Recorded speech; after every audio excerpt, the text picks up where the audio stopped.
Hi, everybody. Welcome to Habitat Now. I'm your host, Aaron Shea, and it is an amazing honor to host Nicolas Africano and his assistant, and I believe wife are all here. Rebecca Africano's partner is here, and Mel's here. So Mel Hunter, and I'm honored to have you all. This is such a rare opportunity to dive into the world of Nicolas Africano, who has been a mystery, has done a lot of art fairs. We've seen his work. I've never met him in person until this presentation came together, and many of you have his work, and it is spectacular and an incredible experience. So this is a little more informal, where we're going to more like have a Q&A with Nicolas. He's going to have a small comment to start off this presentation. So let me get through my screen sharing here and we will start. So hopefully this will work and you guys can see my screen. So this is today's presentation. The Themes and Variations is the title Nicolas gave us. Click on computer. Here we go. We're celebrating Juneteenth today, which is an amazing experience to watch the world change and things being recognized for a whole new holiday that's extremely important. So I wanted to bring that up because it's, as someone so focused on what's going on in the world and what's important to everybody, this is an important achievement, and it's amazing to see it come together. So I'm happy to announce that. We're celebrating our 50th year of Habitat here in person in Michigan in September. And it's going to be a lot of events, and you're all invited to come see and participate in these fun experiences. There is not going to be a big Saturday opening like we do for International. We have a special Habitat anniversary dinner. Ferdinand Hampson will be there. The founder of the gallery, William Warmus, will be there. They'll be interacting. There'll be a lot of stories. This is kind of the thing you want to be at if you're able to travel and join us. More details on our website. Glass 49 is still online. The exhibition has a lot of work that has sold, but there's many pieces still available. I invite you all to come look at it. We're offering secondary market services, selling work. More exciting things are coming to fruition too. And in September, we're opening up our vault, which is our back room during our exhibition. So if you're thinking about selling something, feel free to call me, contact me anytime. These Habitat Nows will continue. Nicolas Africano is on this list. There's many more that are lined up, and I hope you continue to join me every week. It's an honor to have you. I'm grateful every single time.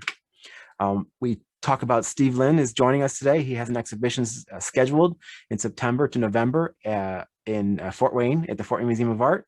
Something to definitely check out, and we'll talk about that more soon.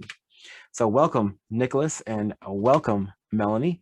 I am going to invite you to say hello to everybody now. Hello, happy Juneteenth to all of you. And thanks, Aaron, for giving us this opportunity to talk about the work and my thoughts about it. It's a rare opportunity, and I think the mystery that you alluded to earlier really can be attributed to pure self-consciousness, pure reluctance to take a role in front of my work rather than well behind it. Yep, I completely agree, and I'm glad that you're stepping out from behind the veil like the Wizard of Oz and joining us today, because it is magical, and it's going to be a great experience that we're going to share live now and in the future with those who are interested in your work. So Nicolas and Mel have provided a slideshow that will hopefully automate, and we will ask some questions to Nicolas and Mel that we've talked about beforehand. So just so you're aware, but if you have any extra questions, feel free to type them in the chat or wait till the end or jump in if there's time. So what originally led to you to becoming an artist, Nicolas? You know, Aaron, I wanted you to know that I have considered the questions really rather carefully that you gave me. So if I refer to these notes, please forgive me for wanting not to take more time than necessary with them. I have a habit of saying I don't know anything at all, and I don't have anything to say, and then taking about 30 minutes to say it. I don't think one decides to become an artist. I have been reading a book called Joys and Sorrows, which are the memoirs of Pablo Casals. And there's a point at which in the memoirs, he indicates rather early on that from a very early age, he recognized the fact that there was really no difference between his life and his art. And I think maybe it's true that some of us reach a point where we do embrace that understanding, that the difference between our lives and our art is blended, and that there's a threshold that we pass through and really never go back. My son told me just a little while ago in a conversation, he'd been through some rather challenging things. He said, I started to feel like myself again. And I think it was a bit surprising to me to realize that I don't know how myself feels. And I think that's why being an artist gives me a voice to express whatever causes me to respond. I also, I think that I had an experience at one point. I mean, I don't mean to suggest that I was in any way a prodigy of any kind. I had the usual kind of youth with the usual trauma that shaped my perception of the world. Nothing out of the ordinary that I wouldn't have made into a more dramatic moment if I could have. But Rebecca and I were married at a friend's house who in Los Angeles. There was a fountain in the courtyard, and there was a boy on top of the fountain with a jar, which is, I think everyone has seen something similar to that, only the jar was broken. When I looked at it, I thought, yeah, well, you know, I feel just like that boy. I feel so much of the time that it doesn't stay inside me, and everything spills like the water out of that boy's jar. And I haven't really changed in all these years. That's how I see myself, full of those feelings. In the past few years, probably the most profound thing I've heard anyone say was Dr. Fiona Hill a couple of years ago, testifying in front of Congress, and at the end of a very articulate and very thoughtful testimony, she simply said, "And here we are." And that's how I feel at this point in time. Gotcha. Well, thank you for sharing. It gives us an idea of your perception of, you know, the unstoppable force that is creating, and that you are making some amazing things. And I know the pieces behind me are going to come to fruition. I'm not in the studio, everybody. This is the magic of the computers. But these works that they made are waxes that are all unique. And this is of the Twin series. We'll see more pictures of later. Next question for you. Why the medium of glass? There's a lot of different choices out there, and there's definitely a reason why you've chosen glass.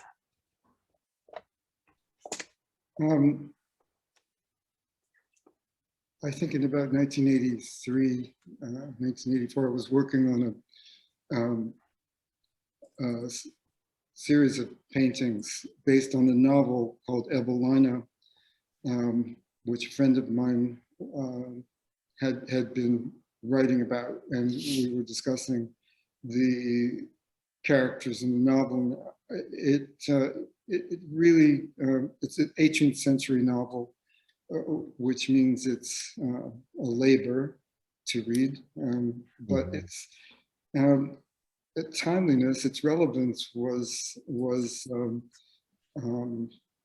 quite astonishing. It really involves the conflict of the young heroine, Evelina, between her role in society and her will. I was making paintings at the time which were in relief, which I think is something we will discuss in a moment too. And I wanted to be able to paint what I thought was her inner self, her, if you will, her soul, her will. And I also wanted not to paint. I was becoming disillusioned with the limitations of point of view, and I was becoming more and more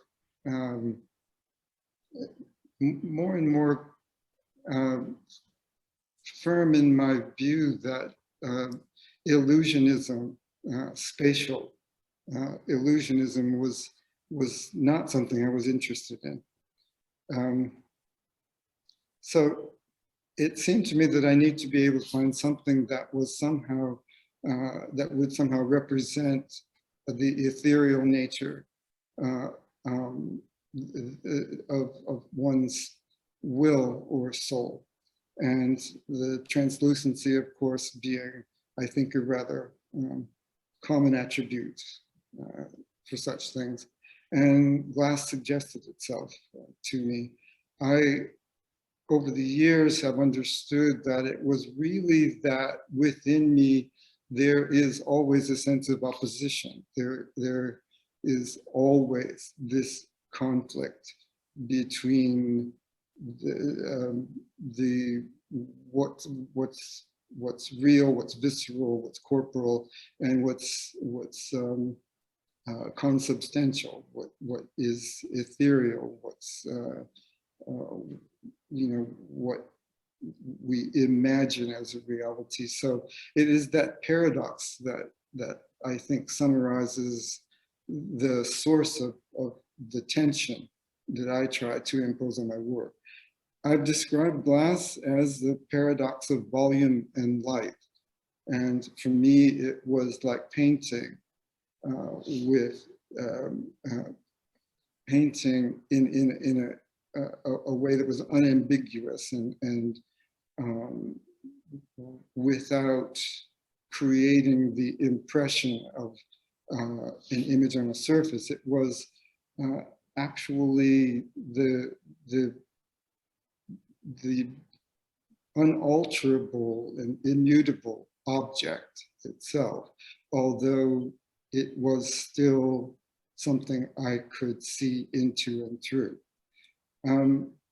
I also was attracted to glass because it seemed to me it is always flawed. There is something about that I think represents a significant aspect of my own work. There is no coincidence that this all occurred during a period of time. My real commitment to glass when many things were changing for me during the period of time between 1983 and 1994. I had become very disillusioned with painting. And the answer is quite simple. I was very disappointed in my paintings. I was painting paintings of my paintings at that point. And there seemed to be more possibilities for me in what were perceived as the limitations of glass, but also the opportunities that it presented. This also kind of calls into question another conflict that resulted from that, which is my displeasure with the extent to which I had avoided a sense of craft in my work. And most importantly, I think one should understand craft as a verb, not a noun, so that I had allowed the poetic aspect of my work to be the most dominant aspect of it, both in its execution, which was more about the desire to speak than having a language that one can speak. And you know, I felt that somehow this allowed me to speak in a language that was more pure. It was also at exactly that time after I'd made a few things early on, it was exactly at that time that I began to work with Melanie. She joined my studio in 1993.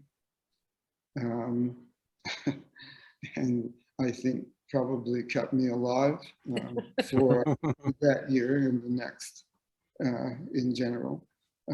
But it has, that really does, you know, to be perfectly honest, represent a kind of beginning for me.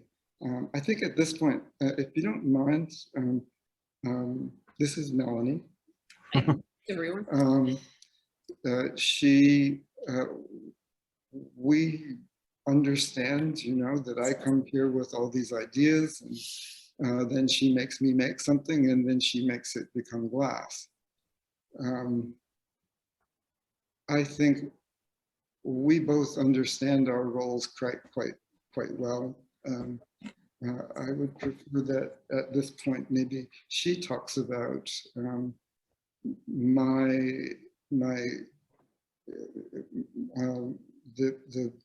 the medium of glass in terms of being the method that I communicate those Sure. ideas. Sure, Mel, jump in and tell us your thoughts. Sure. Like Nicolas said, I came to work with Nick in '93. I had at the time just recently graduated from Illinois State University graduate program. I had been experimenting quite a bit with large scale casting, kind of pushing my technical abilities. I had done some bordering on the life-size castings of, you know, which alluded to the figure and to the body. And, you know, we're 25, almost 30 years later, and it's kind of amazing looking back at all of these images, which, you know, we're generally so focused on what we're working on now. Going back through some of these images of pieces that we've made, you know, in the last decade and a half, 2 decades, it's a pretty incredible what we have managed to achieve in a way of communicating and learning a language to work together, understanding what Nicolas is looking for in terms of when he works primarily in wax in the original figure. When we are, you know, in the studio, you know, I'm constantly watching what he's doing. He's watching what I'm doing in terms of working on the finished pieces. And so it's been an interesting development of a language where we can communicate what the sculpture requires, what the sculpture is trying to portray. So it's been a very interesting and I'm trying to find the word here. You got a word for it? For the relationship we have working on all this work? Well, I mean, I think copacetic. Yeah, very much. For me, it really is about compatibility. Yeah. It has a great deal to do with what each of us brings separately and how we allow it to come together. So to to put it in much simpler, more concrete terms, I think if it turned out that Melanie went her own way, she would still cast glass and she would still make wonderful things. I would still make art, and I would still find a way to get things made. It just so happens that, the movie Harvey. Some of you older guys like me will know the movie Harvey, and there's a point at the end of the movie at which Harvey's a big rabbit, by the way, and it's still disputed as to whether it actually existed. But at the end of the movie, James Stewart turns to Harvey. Harvey's conversation is not heard, only to him. In fact, it's only heard to him.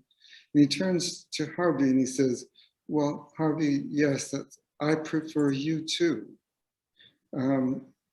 It simply is a way of saying that, however it may seem, it is something that really does work for both of us. I think if I think of Melanie with the glass, she sees the surface of the glass and she sees into the glass. I see through the glass and I see around the glass. I'm looking at the lawn and she's looking at the substance, the material.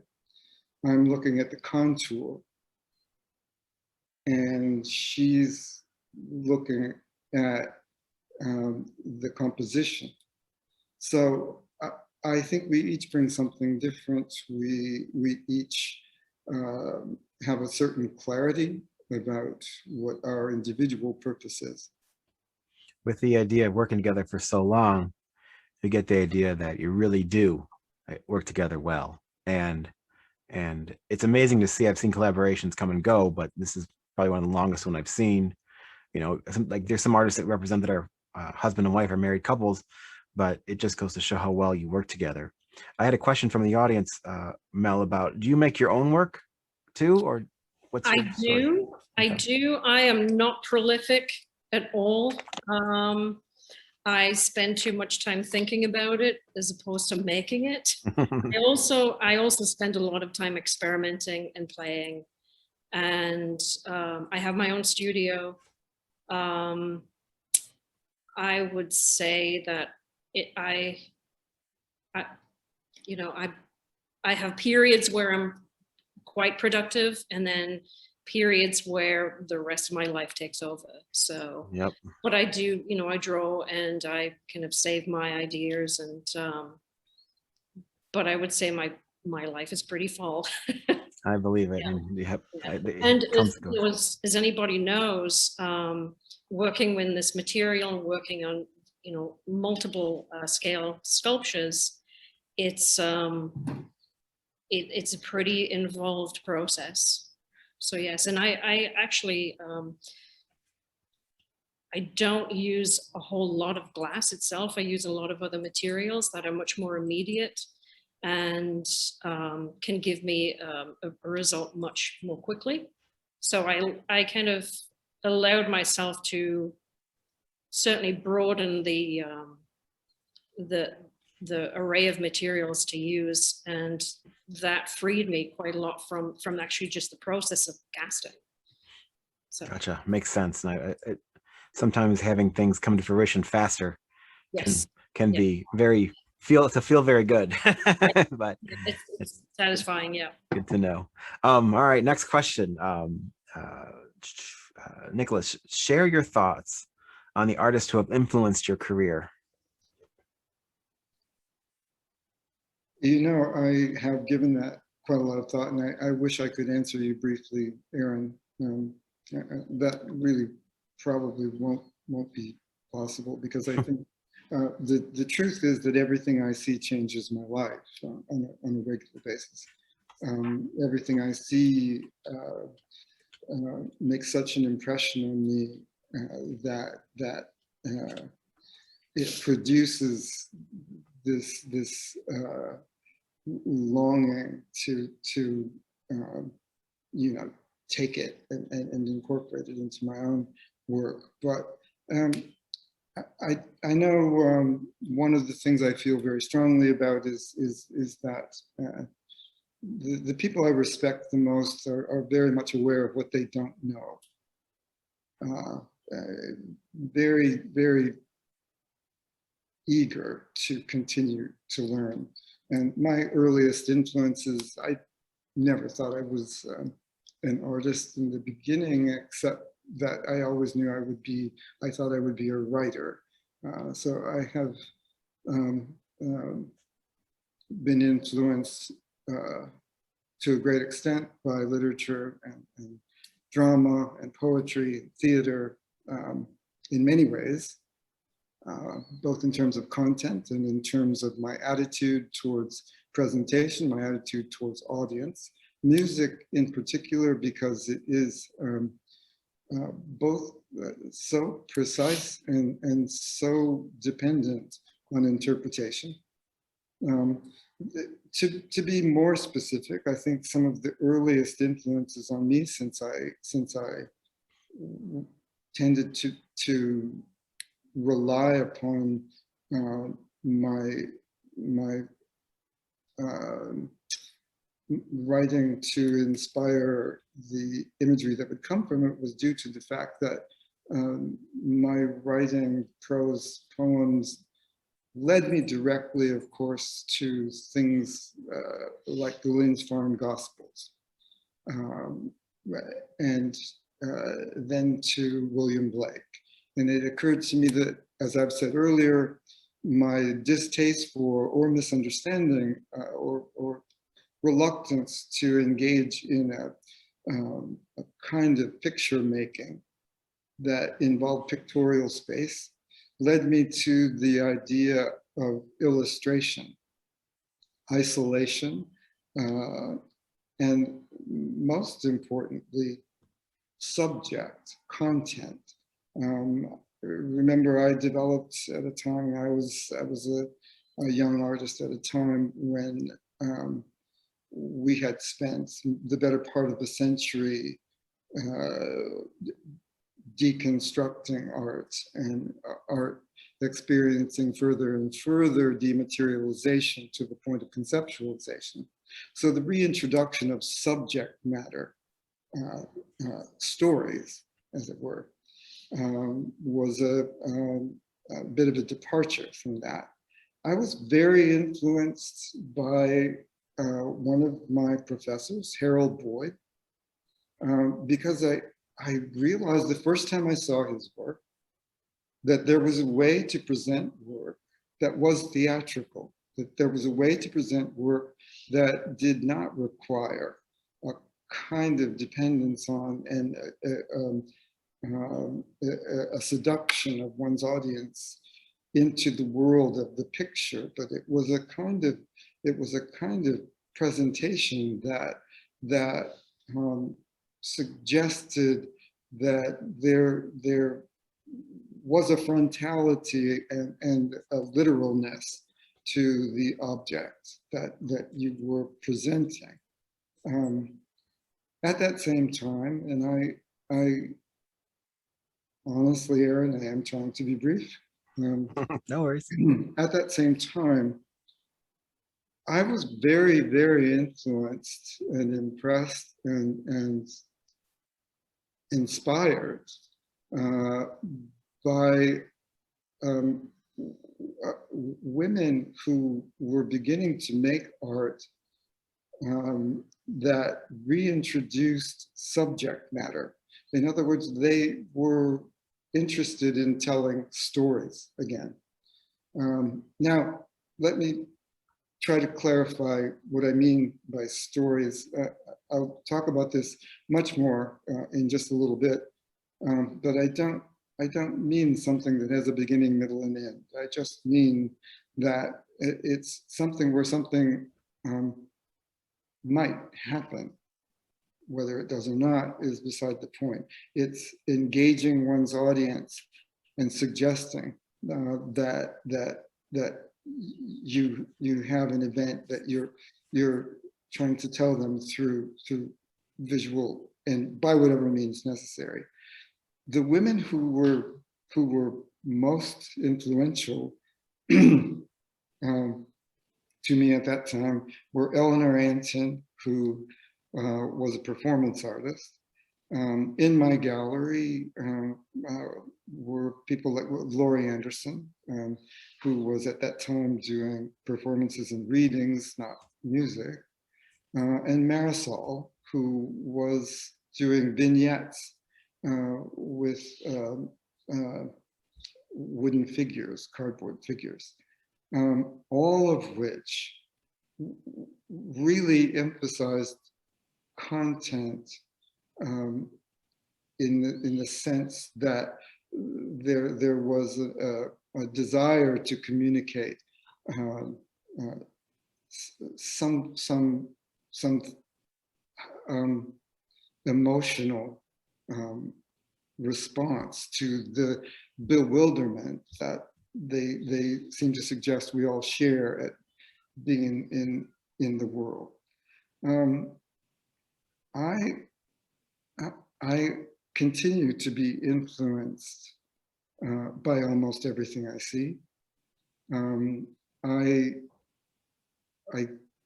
tend to absorb all of that, and it dissolves into something like the virtue of labor.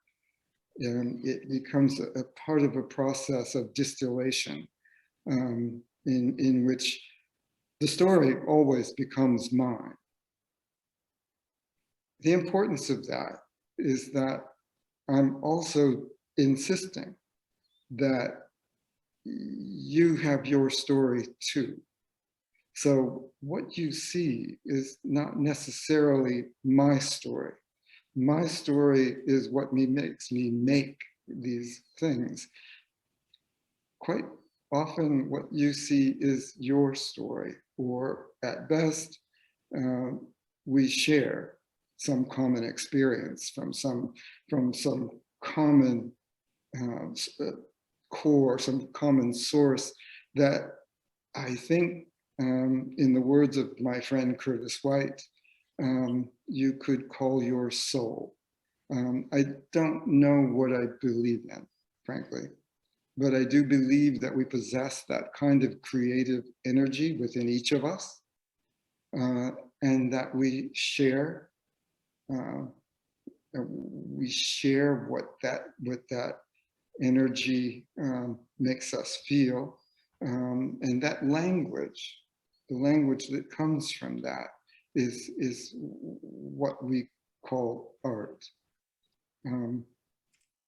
One last thing, I'm also more and more influenced by many young artists whom I see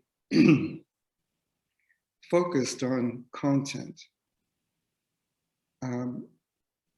The reason I am saying that is because I have always been quite skeptical that didactic art that wants to teach me something, most frequently trivializes the very lesson it has to teach.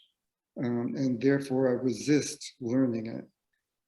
I have seen more and more over the past year, 2 years, 3 years, over the past recently, I've seen more and more young artists who are demanding that their commitment to content is viable and legitimate, and who do not trivialize the very subject matter that they're trying to convey. I've been helped in that process by a couple of people who I've been fortunate enough to meet right here. Kendra Pates, Lisa Lofgren, who work in the university's gallery here, have done some extremely informative and intelligent and provocative exhibitions. And lastly, I should say that I have also kind of belatedly, because I was preoccupied with my own story. I've also become aware that I simply forgot to look at a lot of things, among them the modernists. I simply assumed we know all that. We know who Mayol was. We know who Baltus was. We certainly know who the more dominant figures are in modernism, which was essentially, the beginning of that period of time where we kind of took the process of visualizing apart. And I have revisited a lot of those early artists and learned a great deal from that. Gotcha. A lot of topics you covered there, and I'm sure we'll come back to a couple of them as well, because you, even the next comment we have of tell us what you think that our clients and the general public should understand about your work. You've kind of touched a lot of it on people having their own stories when they see your work, but if you want to add anything about that topic, about what we should understand, give us a baseline of your thoughts, would be great. I think if there is something I wish I would like people to think about when they look at my work, is that for me, meaning is a verb. I don't know what anything means. I do experience, like almost everyone, a longing for a sense of purpose, for some way to answer those questions about who am I, why am I here. These things are for me still relevant notions, still relevant ideas. And I think, that each figure I make represents that history, that personal history within each one of them. And each figure has its story. My story being a way of finding that voice that expresses that bewilderment, that longing for some sense of understanding. And as I said, I think the language that's spoken is what we call art. The way I achieve any kind of articulation of those feelings is, for me, learning my craft. And I think I have spent the past more than 20 years trying to remind myself to take that part of my work more seriously. And that is because I think, to a large extent, we have attributed naivete and innocence with virtue that we call honesty. I think there's a point at which it's very difficult to distinguish between that virtue that we call honesty or authenticity and simple incompetence. Mm-hmm. At the same time, I think there is something poignant and tender and beautiful about not being able to do what you're trying to do. That history reveals something about the desire of an artist to reach out as well. I think an example of that is, for me, again, in literature, D.H. Lawrence, who is not an artist, a writer looked on with much favor anymore. But I remember reading a particular page in a book called Aaron's Rod, in which he tried to get a character to say something, and it wasn't really coming out well. And he wrote this line of dialogue over and over and over and over and over. And and then he finally said what he meant was, and I said, well, you can't do that. You can't just say what he meant. You're the author. You have to stay out of that. And then I realized it was the desire to speak. It was the desire to speak, the desire to be heard. That was the beauty of the effort that he was making. And I think within each of us, there is that same desire. There is the part of us that's raw, the part of us that's tender, the part of us that will suffer the indignity of charm and vulgarity at the same time, because more than anything, what the quality that I hope people see in my work is my humanity. It is that humanness in me that they can perhaps share. Gotcha. Well, on that idea, we're looking at pictures of some of the waxes earlier in the PowerPoint presentation going, and I wanted to ask Mel, someone had a question in the chat, if you want to answer the question about the tone of the glass. Why is it always dark? And Rebecca mentioned dark olive glass is used for a lot of the works. The choice of the color is not my choice. Those are Nicholas's choices. Yeah. You know, those colors are chosen for, it's not a decorative choice, it's a sculptural choice.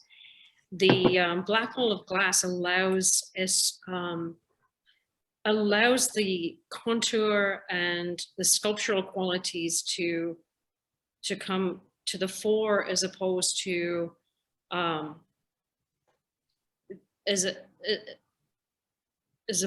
just, you know, oh, this is a color I want to, you know, a certain color that means something. The color doesn't necessarily have a meaning. That particular color itself is we describe it as black olive. It also it can vary between what looks to be black transparent or almost solid, and then depending on the thickness of that glass, it can also look green, pale yellow, and to a certain degree, you know, from greens to very, very pale yellows and pale greens. You know, in this particular image that's up right now, that is that black olive glass. In certain lights, you know, obviously this was shot in the studio situation, in a certain light, that is going to look much more olive than it is black. So these colors do change. You know, and we treat the surface, you know, in various ways too. Like this particular slide that's up right now, the head wrap and the garment is sandblasted, and the facial features are finished in a way that, you know, darken the skin areas too. So we get a separation between the two surface qualities. Right, the change of tone. I get it. Yes, Thank you. yeah. Thank you for That's what I now understand what you mean in terms of change of tone.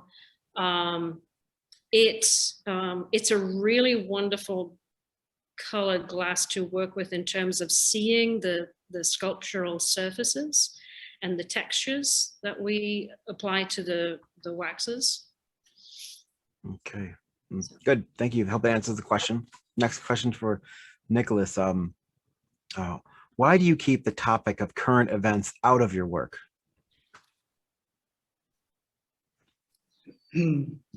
I think I've spoken to that, at least to a certain extent earlier, when I suggested that in my experience, and you know, and I have a lot of miles on me, don't I? What I have tried to avoid, what has made me skeptical, what I've been reluctant to do. What I've been reluctant to do is to trivialize issues that I think are terribly important. And it isn't that I don't think that there is a kind of that we don't have some kind of demonstrating awareness of social injustice or moral obligation as artists. It's that I think for me the important part of this question is to understand that as well as knowing that we have an obligation to the time we're in and to whomever our audience may be and to ourselves, to be honest about our role in that kind of the relationship we have to society at large as artists.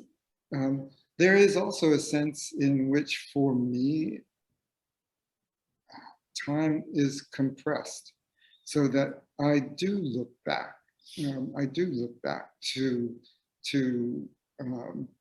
Renaissance art. I do look back to art that was done in a certain context that would have been political or moral or religious, or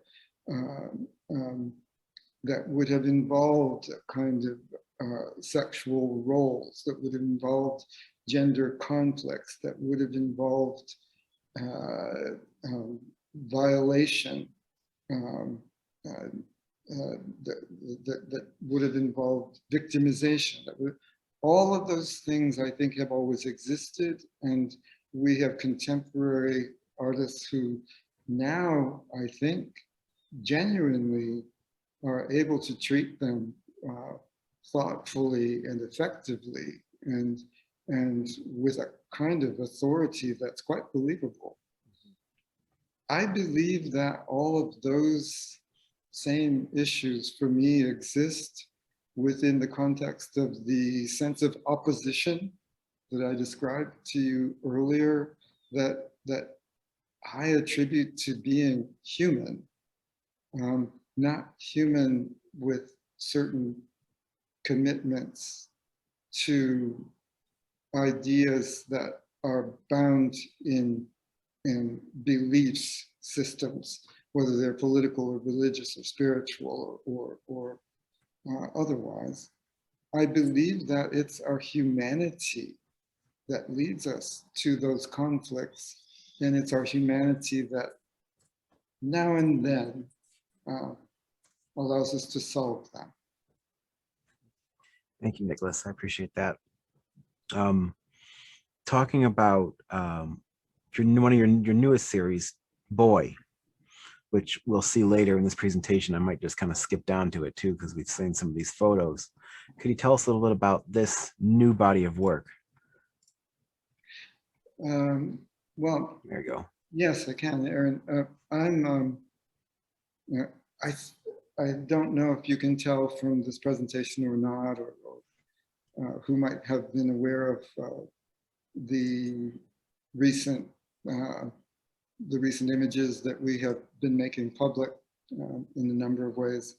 But I do work on several things at once. And of course, all of us have been through this rather extended period of social isolation and a kind of, in my case, for, I think, quite a long time, I have been living through a sort of emotional dormancy, out of which I've begun to emerge in terms of my willingness to be more vulnerable with my thoughts and feelings in just the last 3 or 4 years. So I work on several things at the same time. And what you've been seeing images of in terms of the wax that you see, which is an important part of my experience as an artist. Because the wax itself has its own life. It has its own state of beauty. It has a visceral kind of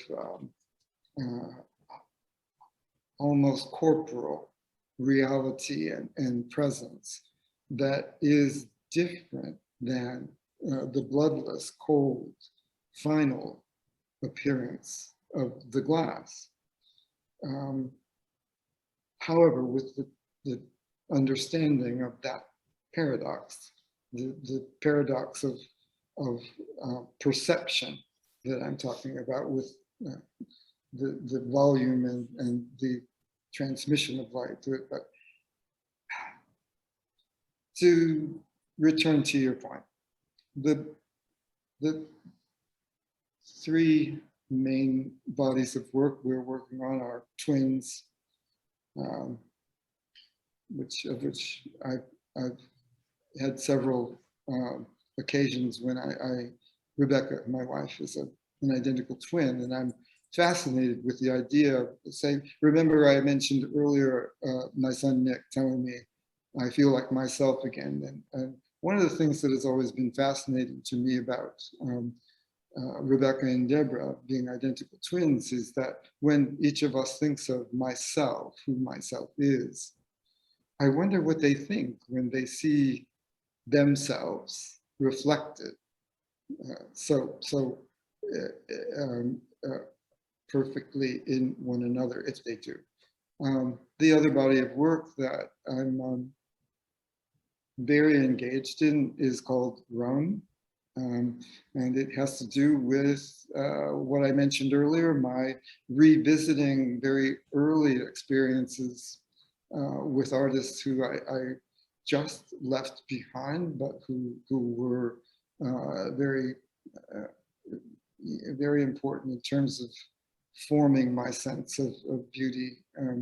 Bernini being one. So the Rome series involves imagery from. We've recently visited my brother-in-law who was teaching in Rome. It involves imagery from Daphne and Apollo, from the ecstasy of Saint Teresa, the several varieties of sculpture called Lamentations. Also, the innumerable examples of images of Saint Sebastian for many reasons. I'm interested in all of those iconographic works of art. And then, boy, the arc of my career over the past several years has gone from its earliest beginnings being lyrical or confessional. And those of you who will recognize this progression, it's basically out of James Joyce, Portrait of an Artist. The progression is from the lyrical or confessional, which is first person, I, to the epic, which is second person, you. And I think much of my work that was based on the theater was in that epic form, in which the author or artist is still involved with the audience in experiencing the work of art as they participate in the presentation, almost as though a director or stage manager. To finally the dramatic, which I think I finally achieved only when I began to work strictly in glass, frankly, because that was the point at which my work achieved a kind of dramatic form, which is the third person, in which the subject is referred to as they, and the author or artist is removed. I think each of us has been through a period of time, this past several months, this past year, 2 years, whatever it's been for each of you, in which we have done a great deal of personal reflection. I think the importance of boy to me is almost a sense of the fatalism that occurs to persons at a certain age. one's mortality becomes more of a concrete idea, and so one might reflect on those early memories, things I associate with shaping my attitudes and behaviors now, which really had their origins in my youth. So I have returned to the confessional or lyric form, and I blend this in with my 3 sons' youth. So I am taking great liberties with the notion of stories, and all of which revolve around what I've discussed over and over, I think, is the perception of one's self, and the story that I have to tell about who myself is. So this has become, I think, a deeply personal project for me that I am thinking about with a great deal of excitement and anticipation. Thank you. I'm looking forward to seeing it. I've seen the drawings, I've seen one piece, so I'm eager to see what you come up with too. I wanted to end this PowerPoint presentation and bring up the Instagram page that Nicolas and his staff have been working on, that they put a lot of effort to getting the work out there. And I recommend you all, if possible, join and share and learn about the works. They've put together quite a collection here, and it's definitely worth checking out. And you get an exploration into the artist some more, which I really enjoyed myself. So please make sure to do it.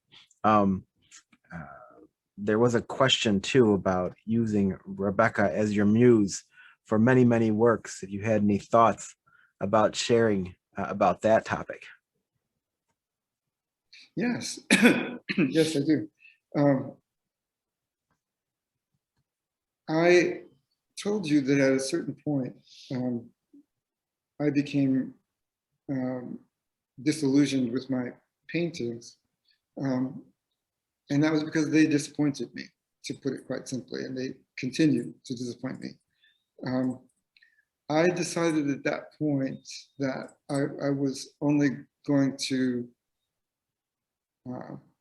paint or make art about one subject, and that would be Rebecca, that she would be the avatar, as you if you wish, of all those thoughts and feelings that I had infused and incorporated into all those other characters. So she became the model through whom I was able to express a number of different thoughts and feelings and ideas.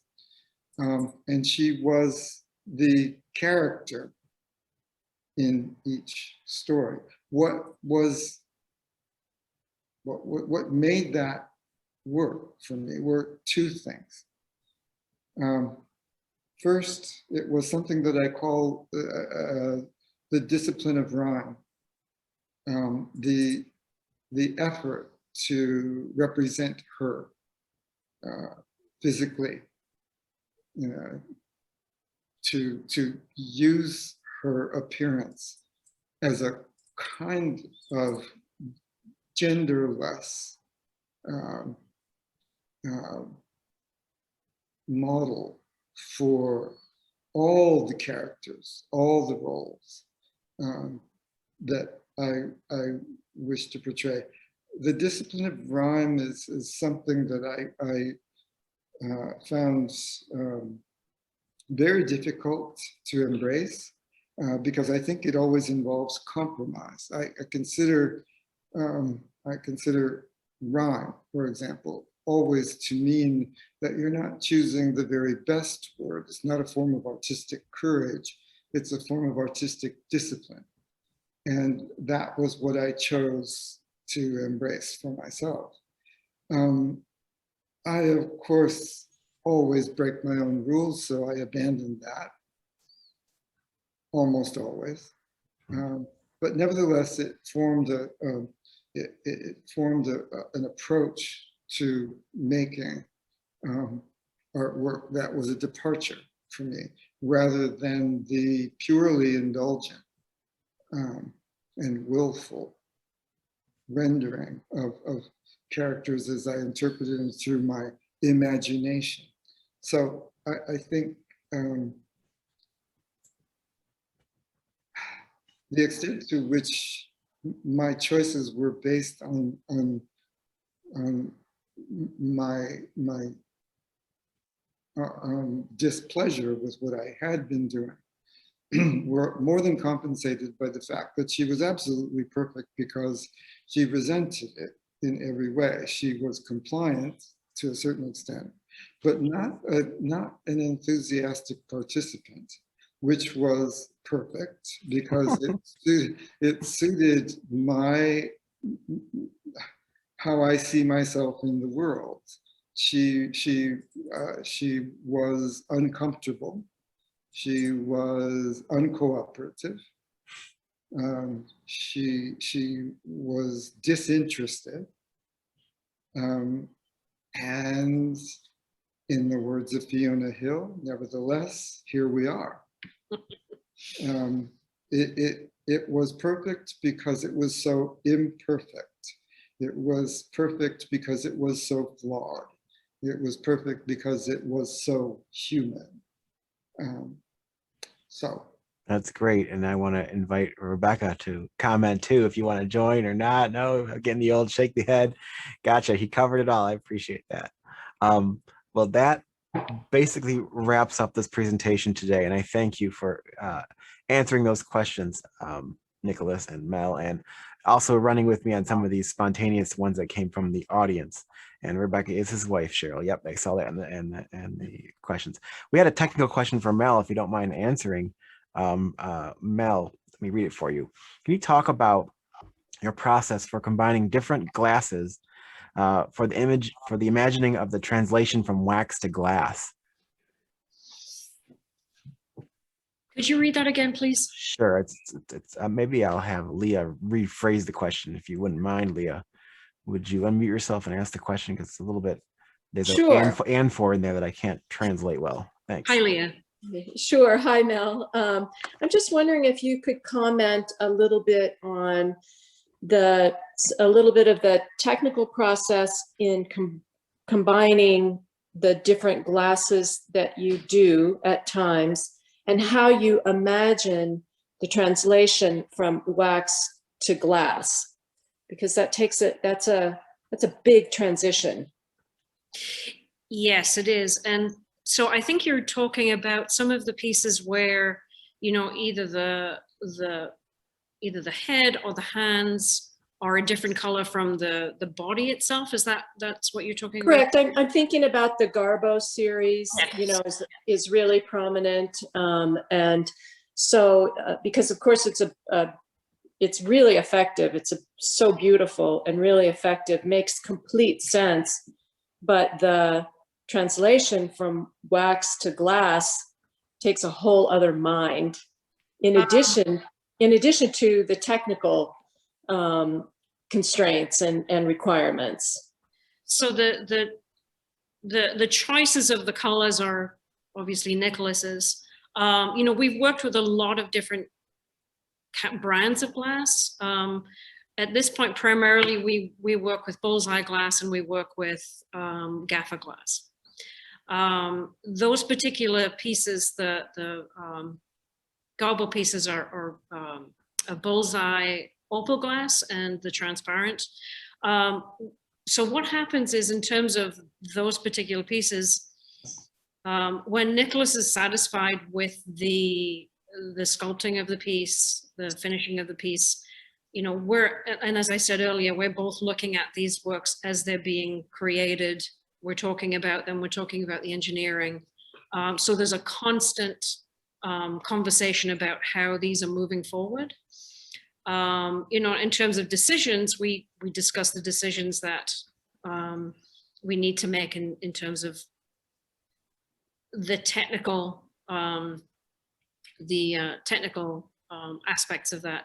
But from the finished wax, my process, and it is a process of documenting that entire figure in wax. So I photograph that figure from all angles, everything that I need to know to remember where everything is in terms of how the arms look as they go into a sleeve, how the neck looks as it goes into a neckline.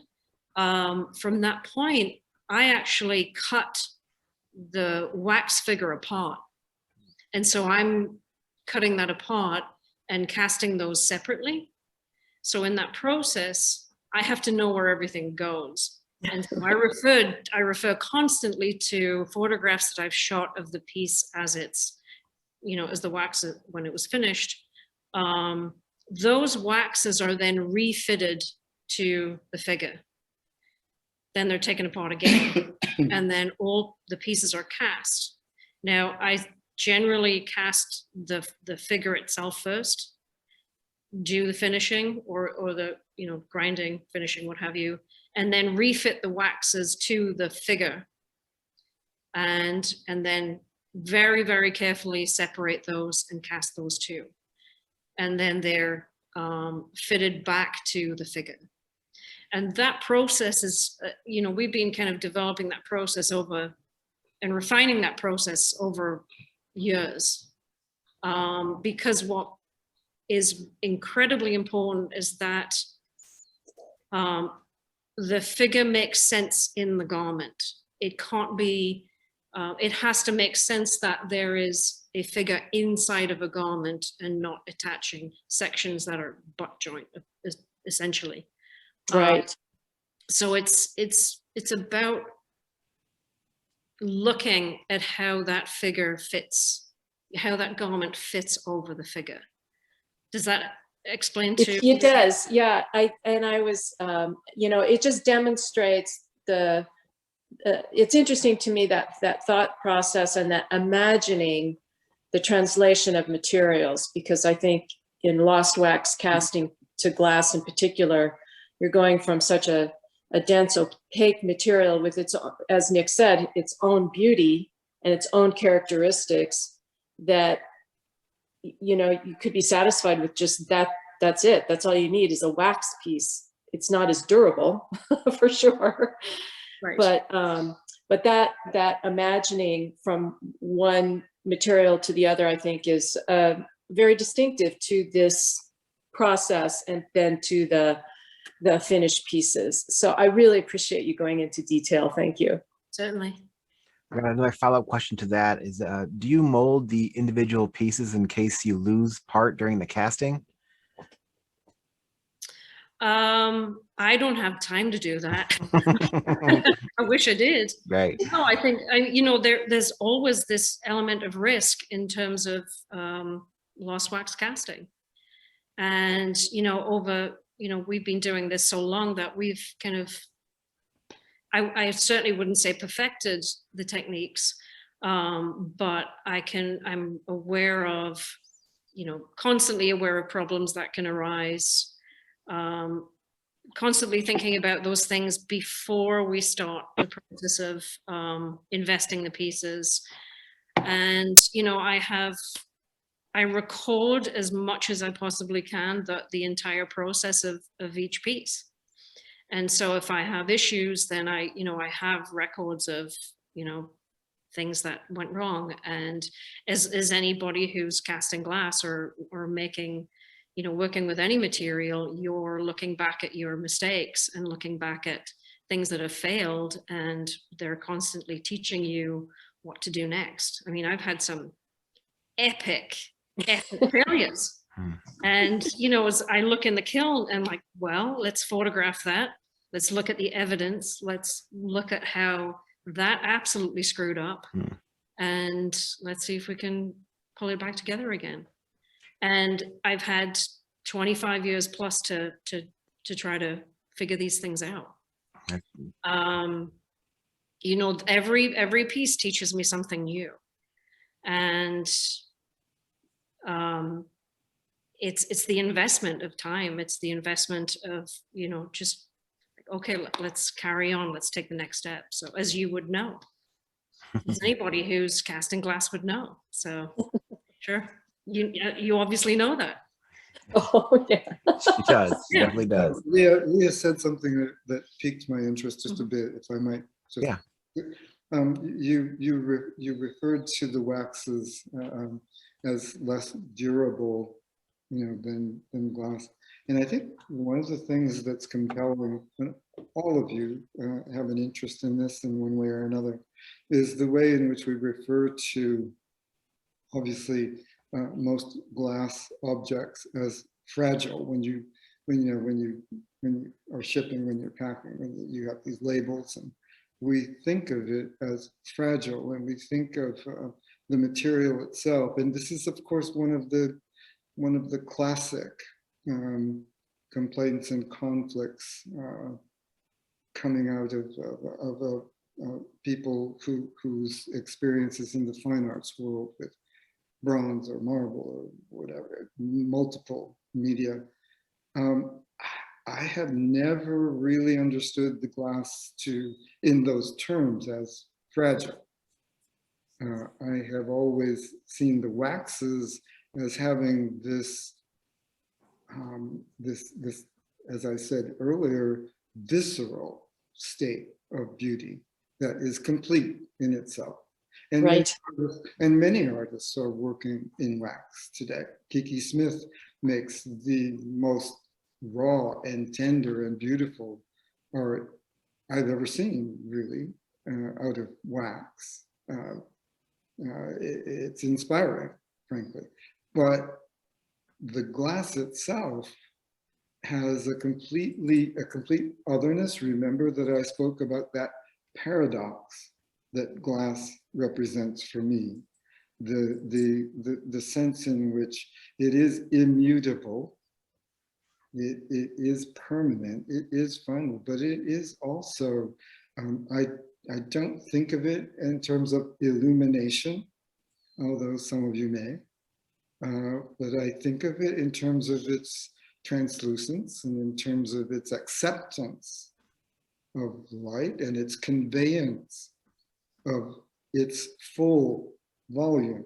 So when you think of translucence, you may be thinking of the light coming through. I'm thinking of the contour that you see and are aware of on the other side. That's what's unique, and that's what's paradoxical, is that you do have at once the concrete, immutable object itself, but also the illusion that's created by seeing to a certain or greater extent through it.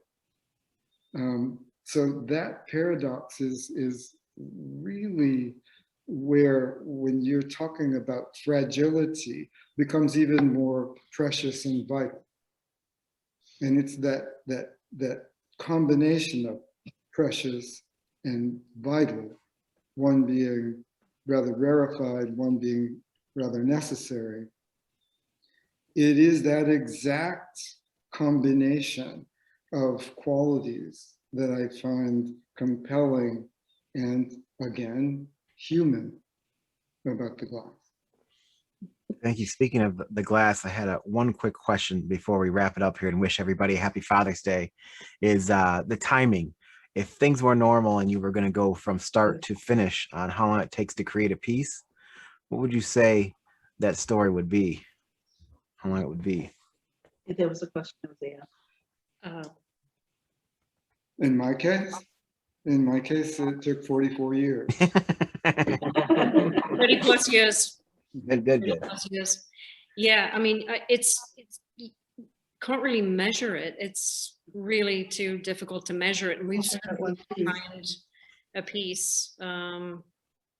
You know, we've had waxes around the studio for years. Mm-hmm. And they will inform other works. They will, you know, Nicolas will walk by it for maybe 2 years and then all of a sudden it says something, you know, it kind of relates to something, and then he'll change it, he'll adjust it or cut it apart and reconfigure it.